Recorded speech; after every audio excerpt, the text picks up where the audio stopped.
The word samurai is derived from the Japanese word saburau, which basically means to serve. The basic idea of samurai came to Japan in the 700s AD, but it was really in the 12th century AD that the samurais rose to a position of power and prominence.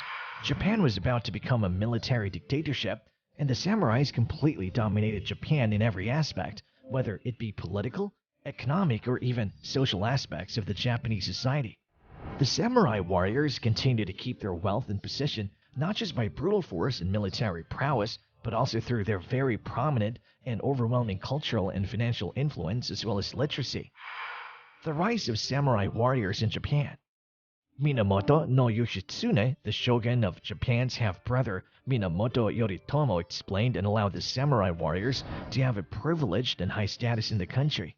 During this period of shogunate, the samurai sword, or the katana, held utmost importance, and it was largely thought and accepted that the honor and pride of a man was in his sword or katana and the art of its workmanship.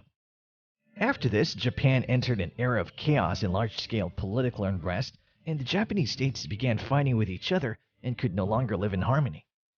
In the 13th century AD, the Mongols invaded Japan, and the Kamakura shogunate fell as a result of the invasion.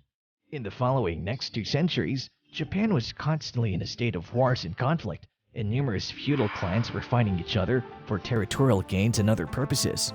There was no strong primary authority in the country at the time, due to which the local feudal lords and their samurai warriors stepped ahead and decided to take charge of the maintenance of law and order in the villages and countryside. The samurai warriors of this era were particularly disciplined. They had a great sense of pride and were exceptional warriors. They also had extremely good military and fighting skills. The samurai warriors were said to be extremely strict and really patient people as well. An average day in the life of a samurai. In the early morning, at the crack of dawn, after getting up from his bed, a samurai would make his helper dress him as well as make breakfast for him. In general, all samurais at the peak of their era would have steamed rice, pickled vegetables, and miso soup for breakfast. A samurai would then get extremely absorbed in his meditation and would continue meditating for 1 or 2 hours. After rigorously meditating, a samurai would then go off for his physical training. In the shogunate era of Japan, a samurai held so much power and such a senior position that he could take action without even thinking twice if someone decided to offend him or for any reason. In the afternoon, after training for hours and hours, a samurai would often help his area's daimyo. He would either collect taxes for the daimyo or help him by taking care of his land and protecting it against intrusion of any kind.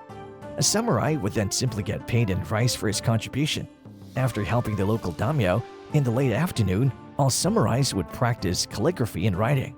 The samurais paid special attention to mathematics, since they considered it to be a practical subject that must be mastered at all costs. A samurai's evening included various kinds of activities. In general, a samurai would have his supper, which usually had sake, which was a kind of alcohol, along with some sushi. Samurais were extremely religious and devoted towards their god. After dinner, a samurai would sincerely pray to Buddha without any kinds of distractions.